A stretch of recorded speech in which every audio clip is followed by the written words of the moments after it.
Tetapi kalau proyek strategis itu memang menjadi programnya atau kebijakan pemerintah provinsi, tentu saja kita tidak hanya melihat dari sisi fungsi budgeting untuk dukungan anggaran, tetapi juga pengawasan yang itu akan dilakukan oleh komisi yang membidanginya. Ya. Kemudian apakah nantinya atau bisa dibilang bagaimana nanti DPRD Provinsi Jawa Timur khususnya di Komisi C ini memastikan transparansi dan akuntabilitas yang tadi disampaikan oleh Bapak, karena itu jadi banyak pertanyaan begitu Pak, transparansi dan juga akuntabilitas.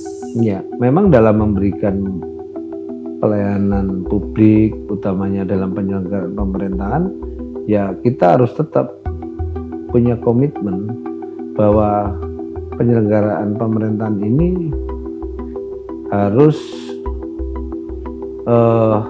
transparan dalam menjalankan proses-proses pembangunan dan dipertanggungjawabkan, ya.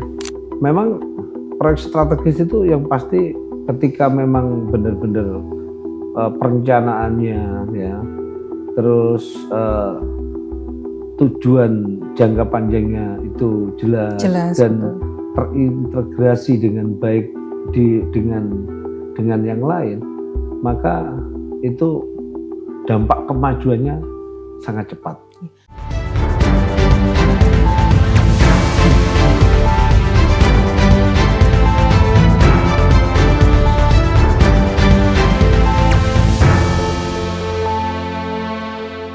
Assalamualaikum warahmatullahi wabarakatuh.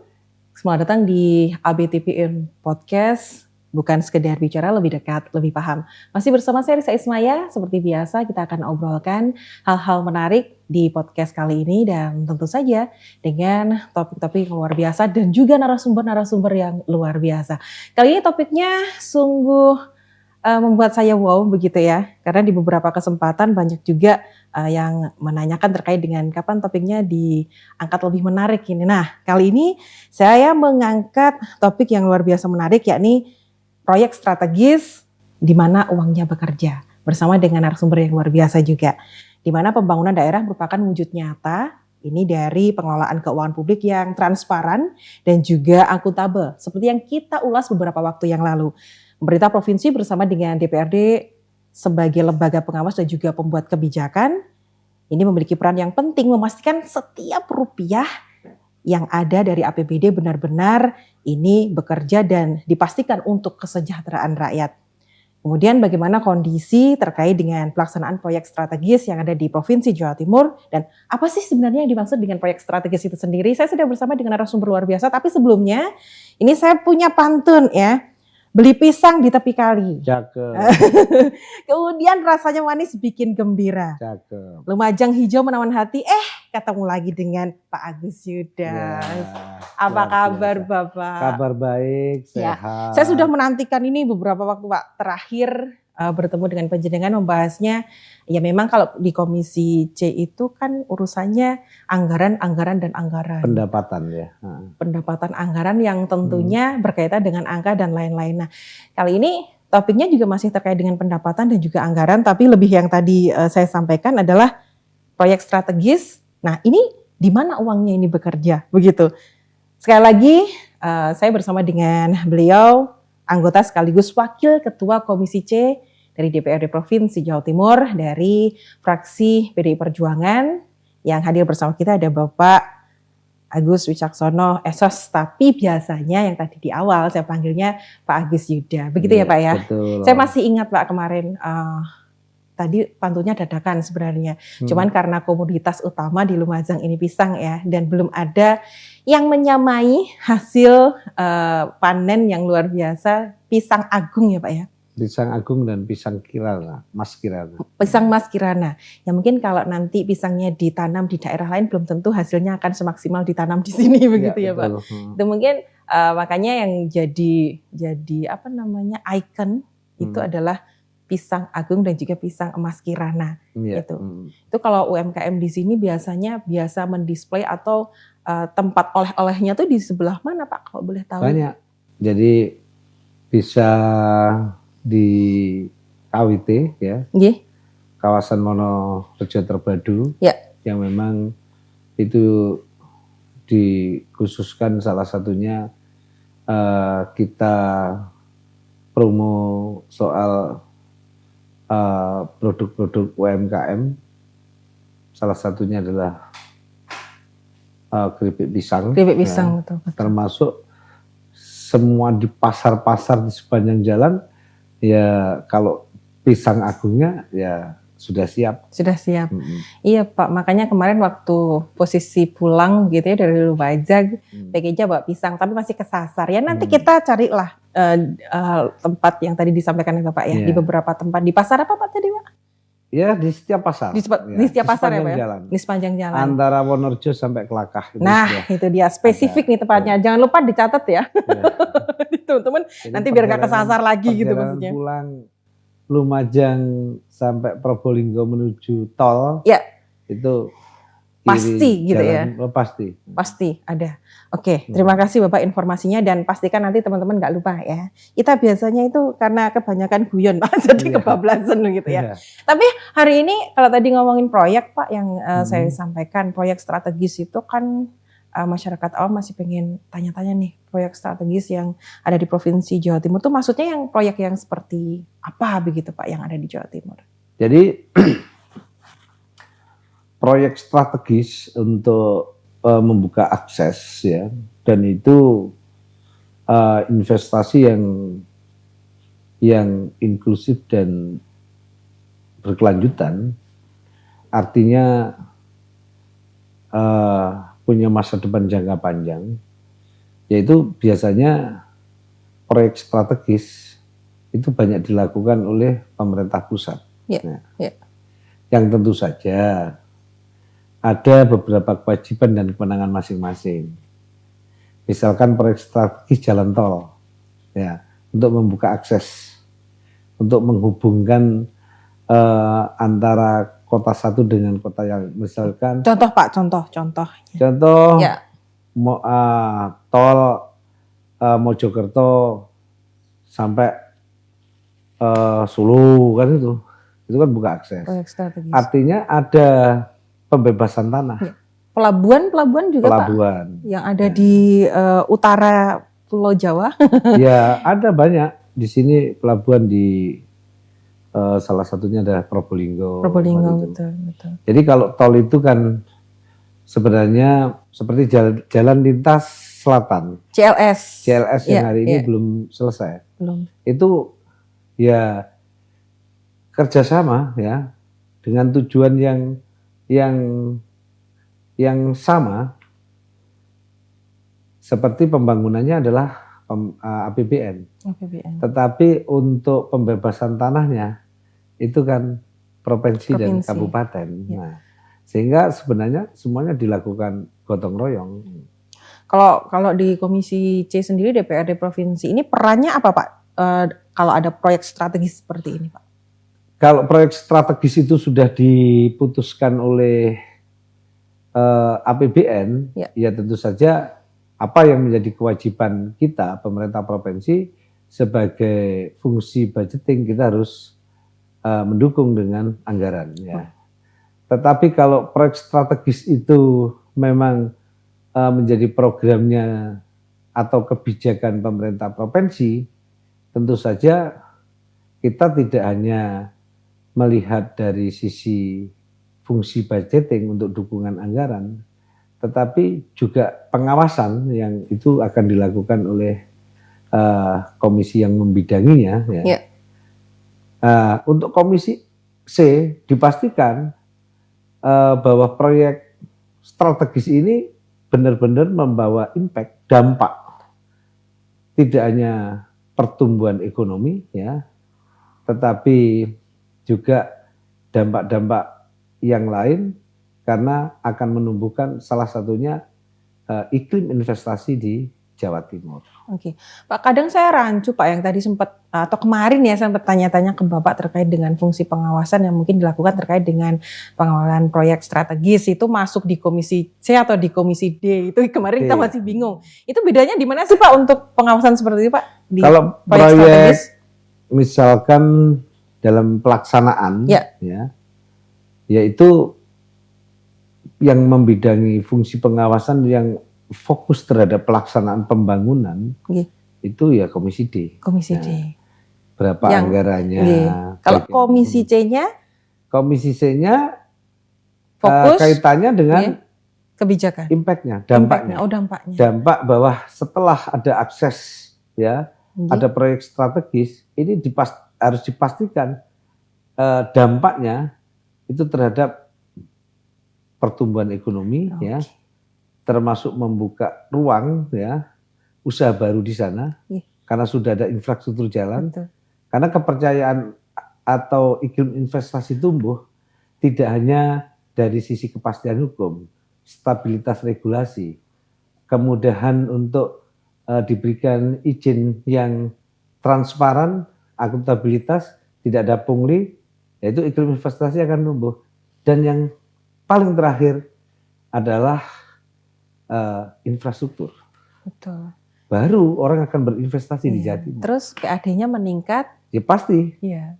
Ini pendapatannya juga pasti luar meningkat. biasa, iya. Ya, ketika ada investasi ya di Jawa Timur, yang pertama dampaknya adalah membuka lapangan pekerjaan baru. Karena kita harus pastikan yang bekerja itu harus warga anak-anak Jawa Timur. Betul. Yang mereka sudah kita siapkan Ya. skillnya melalui kerjasama yang dilakukan oleh pemerintah provinsi. Ya. Kemudian ini yang sangat luar biasa. Jadi berbicara increment capital output ratio itu indeks ya dari sebuah investasi, Jawa Timur itu ekornya rendah. Sehingga ketika mereka berinvestasi di Jawa Timur, mereka dipastikan untung, pertumbuhan ekonomi akan cepat, dan itu juga ada simbiosis Ya. dengan usaha-usaha yang lainnya. Betul. Jadi terkatrol gitu akhirnya ya saling Pak ya. Keterkaitan. Jadi yang menerima manfaat tidak hanya beberapa pihak saja, tapi Iya. karena simbiosis mutualisme, jadi semuanya bisa dapat untung dari itu ya Pak Iya, ya. Kalau di Provinsi Jawa Timur sendiri berarti PAD meningkat, jelas seperti itu. jelas. Lapangan kerja karena bertambah seperti itu ya Iya. Pak ya. Tapi yang jadi pertanyaan ini di banyak sebagian, bukan banyak sih, sebagian, saya takut ngomong banyak Pak, Iya. sebagian. Jadi di persepsi masyarakat bahwa ketika ada proyek besar itu sering kali Pak, itu menyampaikannya tidak terasa manfaatnya loh. Kemudian kalau misalkan itu saya sampaikan ke Bapak, tanggapannya seperti apa Pak? Bukan tidak ada manfaatnya, tapi tidak begitu terasa manfaatnya. Begitu Pak. Gimana tanggapan Bapak? Iya. Ketika pemerintahan Pak Jokowi waktu itu fokusnya terhadap penguatan infrastruktur ya, jalan maupun tol laut, itu banyak tanggapan dan persepsi yang berbeda-beda. Iya. Nah, bahwa itu hanya sia-sia, manfaatnya juga tidak terlalu dibutuhkan oleh warga masyarakat. Ternyata enggak. Yang terjadi bukan demikian gitu iya. ya Pak. Oke. Yang terjadi memang bertahap ya Pak orang. Iya, jadi menerima ketika kita itu membuat sebuah kebijakan, itu pasti ya ada tujuan jangka pendek dan utamanya jangka panjang. Betul. Dan itu sebagian masyarakat sepertinya harus lebih paham terkait itu ya Pak ya. Karena segala sesuatunya ya itu tadi bertahap, enggak, kalau bahasa Jawanya enggak ujuk-ujuk gitu Pak, enggak tiba-tiba gitu ya. Tiba-tiba langsung ada hasilnya seperti itu, karena berproses juga di beberapa berproses juga. Kemudian apakah nantinya atau bisa dibilang bagaimana nanti DPR di Provinsi Jawa Timur khususnya di Komisi C ini memastikan transparansi dan akuntabilitas yang tadi disampaikan oleh Bapak, karena itu jadi banyak pertanyaan begitu Pak. Transparansi dan juga akuntabilitas. Iya, memang dalam memberikan pelayanan publik, utamanya dalam penyelenggaraan pemerintahan, ya kita harus tetap punya komitmen bahwa penyelenggaraan pemerintahan ini harus transparan dalam menjalankan proses-proses pembangunan, dan dipertanggungjawabkan ya secara nyata, baik dari sisi pelaksanaan anggaran maupun dampak yang diakibatkan dari proyek strategis itu. Bukan dari pelaksanaan itu secara pelaksanaan pembangunan sudah tidak ada penyimpangan, tetapi ternyata mangkrak karena tidak ada impact, tidak ada dampak yang ditimbulkan dari proyek strategis tadi. Misalkan terjadi, misal loh Pak ini, misalkan terjadi proyek mangkrak begitu ya. Nah kemudian untuk mengatasi hal itu mungkin kalau dari DPRD Provinsi sendiri khususnya di komisi C apa yang akan dilakukan biasanya seperti itu Pak? Kalau ternyata nanti ada proyek mangkrak. Untuk sementara belum ada proyek mangkrak. Alhamdulillah kalau gitu ya Pak ya. Semuanya terselesaikan dengan baik. Kemudian kalau tadi proyek mangkrak gak ada, ini yang jadi pertanyaan, apakah ada proyek yang jadi sorotan Komisi C di tahun ini Pak 2025? Sorotan saja Pak. Jadi kalau kita berbicara proyek ya, saya lebih berbicara kebijakan. Jadi kalau berbicara proyek itu kan sudah dalam proses pelaksanaan. Jadi sudah pelaksanaan. Artinya berbicara sebuah pelaksanaan proyek ya, itu memang kita tidak ada kewenangan di situ untuk Komisi C. Iya. Kembali lagi tadi antara Komisi C dan tapi kalau kebijakan, kebijakan kita masih bahwa proyek ini harus ada dampak. Ada dampak. Kemudian menimbang nanti seperti yang tadi di awal disampaikan, kalau dampaknya bagus bisa mendongkrak ekonomi, berarti disitulah fungsinya dari Komisi C itu sendiri. Pak, ya? Kalau di Jawa Timur sendiri, kalau menurut Bapak gitu ya, dari beberapa proyek begitu, dari warga masyarakat sendiri, ada nggak Pak tanggapan atau pertanyaan yang muncul yang menyampaikan ke Bapak, oh Pak ini proyeknya akan arah kebijakan nanti setelah selesai jadi proyeknya ini akan seperti apa, ada nggak pertanyaan kayak gitu Pak? Justru saya pernah ke Jember, di situ sebenarnya ada potensi ya yang luar biasa untuk dibangun pelabuhan di Jember. Ya di Watulo ya. Watulo. Di Watulo. Tepatnya di Desa Manggar apa gitu, lupa ya. Dari kita sudah sebenarnya insya Allah itu akan dilaksanakan pada tahun 2006 ini ya. Jadi memang beberapa pelabuhan ya untuk sandar nelayan-nelayan kita, dan ya insya Allah cukup bisa dibilang cukup representatif. Kita setujui ya, karena dampak ekonominya terhadap para masyarakat nelayan, dan di situ memang kita ketahui dari kekayaan laut, dari semangatnya warga masyarakat yang mulai dulu nenek moyangnya sudah menggantungkan pendapatannya dari mencari ikan. Betul. Nah, pemerintah mau fasilitasi. Dan kami melihat walaupun dari sisi fungsi kita, tugas kita di Komisi C tidak mendalami soal jenis-jenis proyek. Bukan jenis-jenis ikan yang ditangkap oleh dan tangkapan mereka itu jenisnya ya memang jenis-jenis yang kategori mahal. Potensial untuk mendapatkan income yang besar gitu. Betul. Ya, itu tentunya ya harus ada peminatan lebih lanjut dari pemerintah Provinsi Jawa Timur. Tidak hanya sekedar cari ikan sudah. Gitu. Cari ikan, kemudian ada pasar lelang ikan. Tetapi ya kita arahkan untuk ada kerjasama. Kayak misalkan mendatangkan peminat atau investor begitu Pak, kalau ikan-ikan yang agak mahal susah carinya biasanya kan banyak peminat kayak gitu Pak. Itu tugas pemerintah. Bagaimana mereka untuk menjaring pasar-pasar yang itu tentu saja sangat menguntungkan bagi para nelayan-nelayan kita. Jadi tujuannya itu tidak tidak sederhana bahwa ada bandara untuk sandar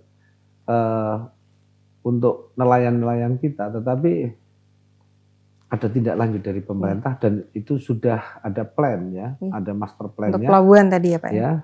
Sehingga dampak jangka pendek, jangka panjangnya itu sudah terukur ya. Terukur dan nantinya bisa dinikmati oleh masyarakat sekitar yang ada di sana. Iya, betul. Oke, jadi itu beberapa contoh begitu yang di Jember saja. Gitu ya. Sebenarnya kalau mau bicarakan proyek strategis di Jawa Timur tuh banyak ya Pak ya, dan potensial sekali nantinya ketika itu proyeknya jadi, itu akan membuka lapangan kerja di banyak titik begitu Pak. Pasti. Kalau itu di Pansela, di Pantura, kemudian yang terbaru mungkin kalau kita ke arah Ponorogo itu ada Bendungan Tugu, itu kan juga proyek strategis ya Pak ya, yang di Trenggalek Ponorogo itu ya Pak ya, di jalan sana. Jadi memang proyek strategis itu yang pasti ketika memang benar-benar perencanaannya ya, terus tujuan jangka panjangnya itu jelas dan betul.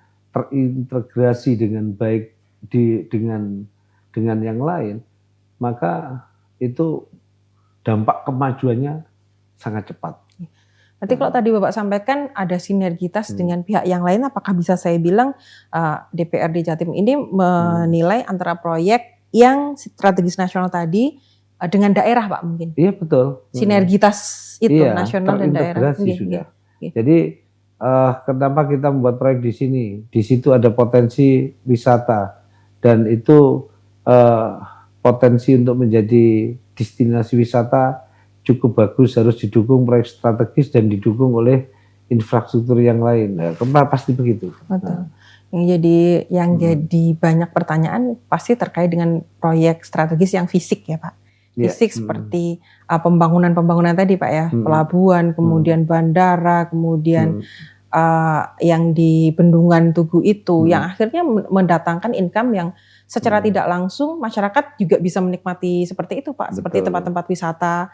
Walaupun nantinya dibuat kayak pelabuhan di Jember itu, tapi kalau nanti memungkinkan untuk dipoles menjadi lebih bagus lagi, bukan hanya jadi tempat untuk jual beli ikan dan lain sebagainya, tempat wisata juga jadi potensi seperti itu ya Pak ya. Sangat punya potensi. Iya, apalagi sekarang memang betul sih Pak, Jawa Timur dilirik sekali loh Pak sekarang ya untuk potensi wisata, kemudian investor-investor itu mulai berdatangan. Dengan datangnya banyak investor dari luar daerah atau luar negeri begitu ke Jawa Timur. Kalau datanya investor itu, Komisi C perannya seperti apa Pak nantinya untuk menjadi penghubungkah antara investor itu dengan warga lokal yang juga punya usaha lokal di situ tuh bagaimana Pak? Jadi Komisi C walaupun soal perizinan adalah Komisi A, tetapi DPM PTSP selaku mitra kami, ya Dinas Penanaman Modal dan Perizinan Terpadu Satu Pintu, ya, itu ya memang kerjanya kerja lintas sektor, ada SDM, ada yang lain ya. Betul. Jadi berbicara izin, bagaimana proses izinnya itu nanti pengawasannya di Komisi A. Berbicara analisis dampak lingkungan agar investasi kita ya ramah terhadap lingkungan. Nah, karena kadang berkaitan dengan industri, dengan yang lain, pasti ada AMDAL. Ya, analisis dampak lingkungan dan sosialnya harus dipastikan beres. Kan. Kemudian ada lalu lintas, ya otomatis penanaman sebuah modal ya akhirnya juga dampaknya pada lalu lintas. AMDAL ini harus selesai. Kemudian dipastikan kalau sudah mereka berjalan ya investasinya, yang pasti penyerapan tenaga kerjanya kita harus siapkan maksimal ya, dari putra-putri Jawa Timur. Untuk mengurangi angka kemiskinan. Yang terakhir ya, corporate social responsibility-nya itu harus wajib dikembalikan untuk masyarakat sekitar. Masyarakat sekitar. CSR ya Pak ya. Itu Itu juga pemahaman yang bagus sih, karena di beberapa kesempatan CSR ini juga disorot ya Pak ya. Karena biasanya itu CSR diambil ketika satu perusahaan atau satu proyek itu berada di satu tempat, kemudian di mana nanti hasilnya atau sebagian hasilnya memang digunakan untuk masyarakat di tempat itu juga begitu. Itu juga masuk dalam fungsi pengawasan dari DPRD provinsi Pak? Sebenarnya iya. Untuk CSR? Iya, tapi bidangnya bukan komisi C lagi. Oke, beda lagi. Itu dari sisi pendapatan. Pendapatan saja yang diambil, oke. Jadi banyak sekali yang tadi disampaikan oleh Bapak terkait dengan fungsi dari Komisi C sendiri adalah bagaimana kita mendapatkan atau meningkatkan PAD sebesar-besarnya. Betul. Dengan adanya proyek strategis yang nantinya bisa mendatangkan atau membuat lapangan pekerja untuk banyak orang, kemudian meningkatkan perekonomian masyarakat sekitar. Betul. Kalau kendalanya di lapangan Pak, kalau misalkan boleh disampaikan, kira-kira yang seperti Bapak tahu, Komisi C melihat atau mendalami proyek strategis apa begitu, gimana Pak? Untuk proyek strategis yang berdampak pada pertumbuhan ekonomi dan muaranya adalah PAD terhadap Provinsi Jawa Timur, begitu ya? Ya banyak sih, gitu. Ya. Oke. Ya banyak, baik itu yang berkolaborasi dengan pemerintah kabupaten kota maupun itu dilakukan oleh Provinsi Jawa Timur. Saya tuh agak rancu, agak bingung Pak. Apakah proyek strategi nasional itu hanya berupa fisik atau ada beberapa mungkin proyek yang merupakan bentuknya bukan bentuk fisik begitu Pak untuk proyek strategis nasional? Atau memang proyek strategis nasional itu fisik? Seperti yang kita tahu. Lebih banyak fisik. Lebih banyak fisik. Tapi non fisik juga ada sebenarnya Bapak. Apa kira-kira? Mungkin UMKM seperti yang disampaikan oleh Bapak, bukan? Bukan. Oke. Jadi beberapa memang fokusnya ke proyek fisik ya, strategis nasional. Untuk membuka akses. Membuka akses untuk meningkatkan perekonomian masyarakat. Betul. Gitu. Lebih ke dampaknya seperti itu. Nah, kalau misalkan nih Pak, kita menyampaikan terkait dengan BUMD. BUMD itu dalam mendukung proyek strategis di Jawa Timur seperti apa Pak? Atau bagaimana? Jadi proyek strategis ya, itu pasti tidak serta-merta dijalankan. Jadi mulai perencanaan, kemudian koordinasi, dan membagi kewenangan. Artinya begitu ada proyek strategis, ada dukungan dari baik pemerintah provinsi maupun kabupaten kota untuk menindaklanjuti, kan begitu. Tindak lanjut. Itu kan hanya membuka akses saja. Nanti ditindaklanjuti baik oleh kabupaten kota, pemerintah provinsi. Jadi ketika kita akan menjadikan destinasi wisata Bromo. Nah, bagaimana Bromo tanggung jawabnya TNBTS? Bagaimana berkaitan dengan infrastruktur yang menjadi kewajiban pemerintah nasional? Bagaimana kewajiban dari pemerintah provinsi, termasuk Kabupaten Probolinggo? Masing-masing punya kewenangan. Semuanya terfokus pada bagaimana Bromo yang menjadi destinasi wisata dunia, ya, kategori dunia terbaik nomor 3 itu semakin diminati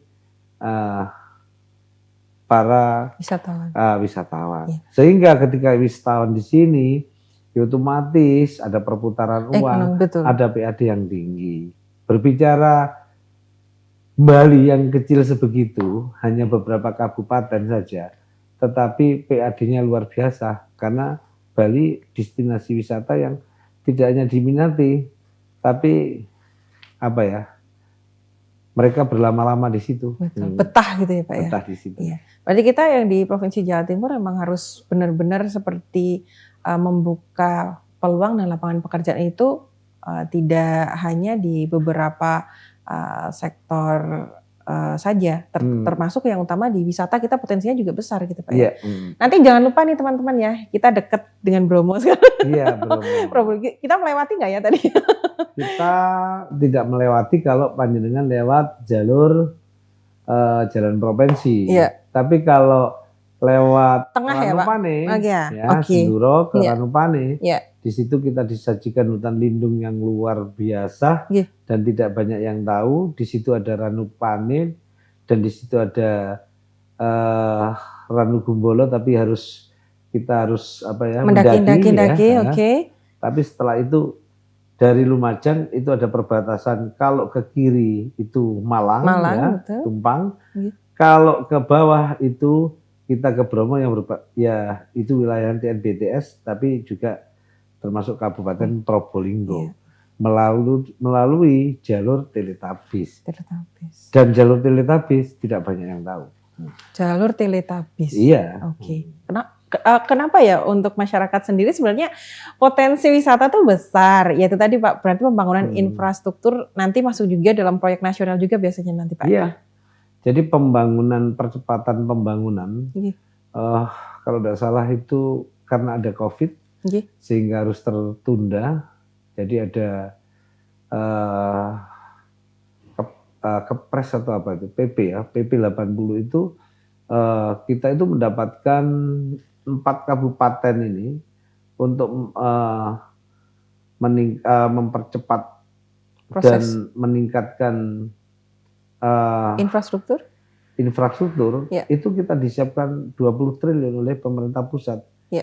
Untuk pembangunan Lumajang, Probolinggo, Malang, Pasuruan. 4 kota Pasuruan. Untuk Bromo, untuk infrastruktur ya Pak ya.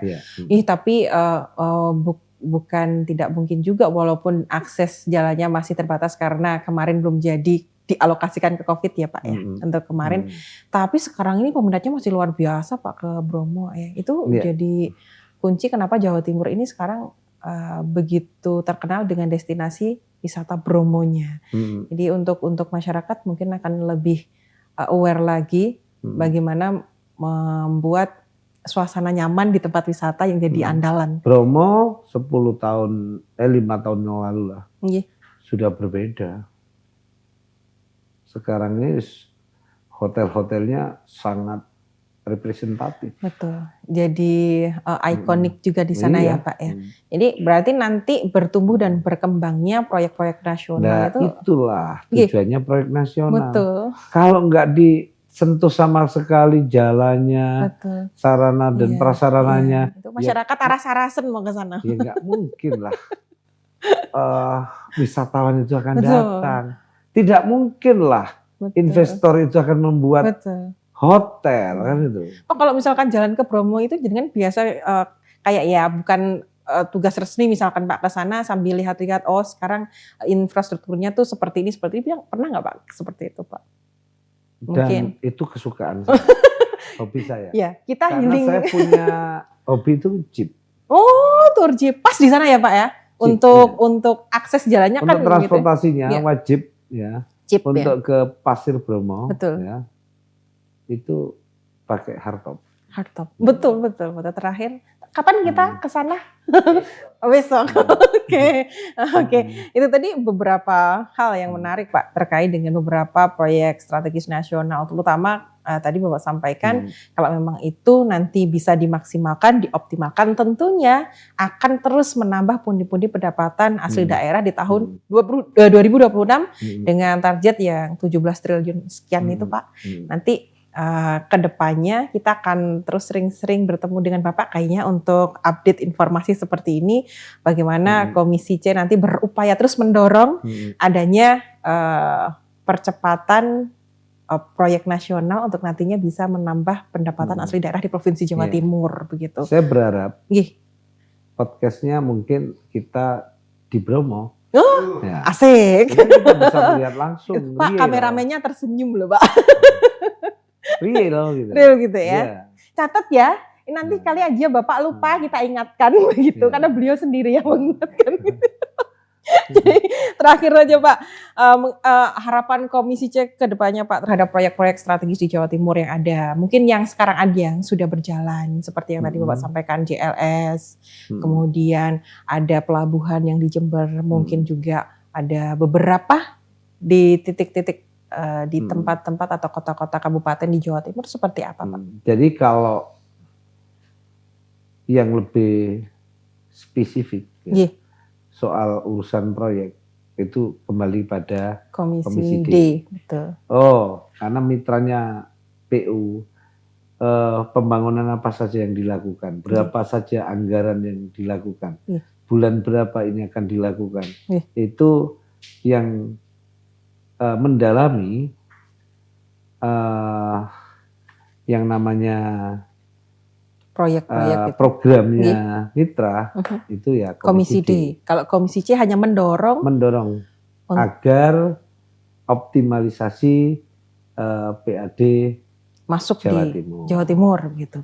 Luar biasa. Bapak ini sebenarnya repot teman-teman ya, hari ini sibuk. Beliau terlihat semangat walaupun sebenarnya gitu ya Pak ya. Menjelang akhir tahun ya Pak ya, banyak kegiatan ya Pak ya. Menjelang akhir tahun ya. Dan nanti jangan lupa Pak, kita tagih karena Bapak sudah menjanjikan, kita akan tagih terus. Jadi memang yang pertama podcast kita itu biar real bahwa kita berada di sebuah proyek strategis nasional, ya, yang itu berdampak luas, utamanya bagi destinasi wisata. Betul. Kita hari ini harus terus berlomba-lomba bagaimana Jawa Timur benar-benar potensi Malang, Batu, Bromo ini bisa mengalahkan atau lebih tinggi income-nya dengan datangnya para wisatawan itu bisa mengalahkan Yogyakarta. Betul, tempat ikonik lainnya. Iya, ngimbangi dan bekerja sama dengan Bali. Ya. Karena mereka ke Bali itu ya untuk get tour-nya itu mesti sudah ada paket.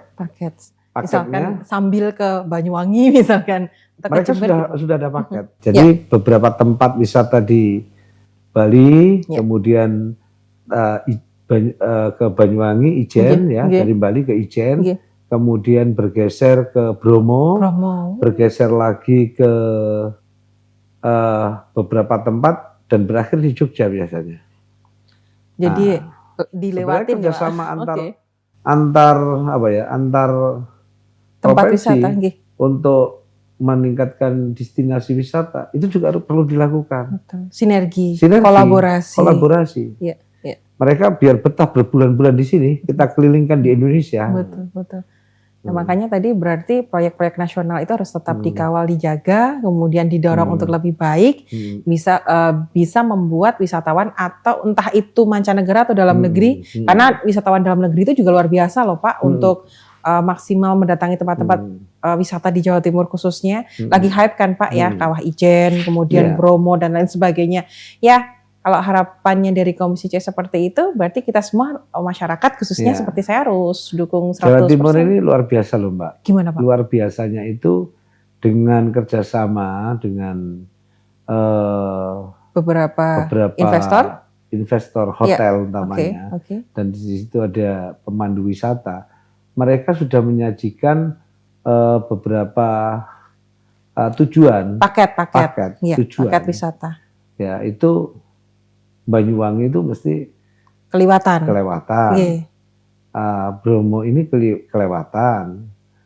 Tumpak Sewu waterfall ini juga air terjun itu ya Pak ya. Ketempatan. Nah, itu kan kemudian bergeser karena perbatasan Lumajang ke Malang, mereka ke Batu loh. Iya. Baru keluar dari Jawa Timur, bisa ke Jogja, bisa ke tempat lainnya begitu.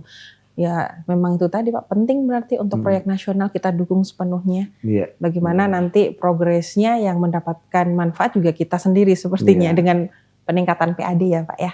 Jadi memaksimalkan itu. Kayaknya kita sepakat dengan Pak Agus Yuda, kawan-kawan. Setuju ya. Dan jangan lupa kita tagih nanti ke Bromonya. itu yang kita sampaikan. Oke, Bapak terima kasih untuk waktunya hari ini. Mohon maaf ini karena kesibukannya Bapak kita ganggu terus ya dengan senang hati. Nanti kalau ada informasi-informasi terbaru yang mungkin butuh disampaikan ke kita, siap kita untuk menyampaikan untuk masyarakat Pak. Melalui ABTV tentunya kita akan terus sampaikan bagaimana nanti dengan apa yang kita sampaikan itu membuat kesadaran masyarakat meningkat, membantu untuk membuat pertumbuhan ekonomi di Jawa Timur jadi Betul. semakin baik ya. Ini bagian dari kontrol Betul. warga masyarakat. Nggih. Kontrol itu bisa dilakukan kepada siapapun termasuk pada penyelenggara pemerintahan agar lebih baik, lebih Peduli, akuntabilitasnya nggih. terjaga ya. Iya, iya. Ya, ini penting. Penting betul. Podcast seperti ini dorongan. Dorongan nggih. Terus media sosial yang selalu mengkritisi, saya yakin itu juga motivasi bagi kami agar lebih baik, betul. Dan memberikan kontribusi yang sebesar-besarnya. Penyeimbang gitu ya untuk kritikan-kritikan yang sudah masuk begitu. Wajib, tidak apa-apa. Ya. Demi meningkatkan dan membuat selama itu positif ya Pak, positif. Jangan sampai kita menghancurkan Jawa Timur betul, melalui berita-berita hoax yang itu ya memperlambat iklim investasi di Jawa Timur. Betul. Jadi kabarkan yang baik-baik saja. Kabarkan yang baik-baik. Yang berprestasinya banyak aman, gitu ya. Betul. Bahwa Jawa Timur itu nyaman. Ya. Bahwa warga Jawa Timur ramah. Itu ramah ya seperti terhadap investasi. Ya, luar biasa. Bapak saya semangat sekali gitu ya. Saya juga ikut tepuk tangan. jadi menurut tadi yang Bapak sampaikan bisa saya simpulkan begitu ya. Proyek strategis daerah di Jawa Timur ini bukan hanya sekedar pembangunan fisik saja ya Pak, berarti investasi jangka panjang untuk masa depan Jawa Timur. Kemudian banyak sekali tadi beberapa hal yang ternyata dengan peran aktif dari DPRD Provinsi Jawa Timur khususnya Komisi C mendorong itu ya cukup butuh tenaga loh Pak, itu butuh tenaga. Masyarakat yakin nantinya ketika ada dorongan kemudian ada actionnya juga, ada fungsi pengawasan, semuanya berjalan dengan baik, itu nanti bisa meningkatkan pendapatan asli daerah di Jawa Timur sendiri. Betul. Ngobrolnya asik Pak, sampai waktunya lewat ini Pak. Ya. Jadi next time mungkin dengan tadi yang Bapak sampaikan kita bisa bertemu di tempat yang strategis, tempatnya di proyek strategis nasional. Salah satu destinasi wisata unggulan Jawa Timur. Ya betul sekali, Bromo itu jadi unggulan kita. Sebenarnya bukan unggulan Jawa Timur, itu nasional. Nasional karena nomor 3 di dunia. Iya. Oke. Terima kasih Bapak, insya Allah jumpa lagi di lain kesempatan untuk podcast kali ini sungguh luar biasa, semangatnya juga luar biasa. Kita nantikan update informasi lainnya dari Bapak dan juga kawan-kawan di DPRD Provinsi Jawa Timur. Siap. Terima kasih Bapak. Sangat. Demikian podcast Sabi TV saya hadirkan untuk Anda. Terima kasih untuk kebersamaannya. Wassalamualaikum warahmatullahi wabarakatuh.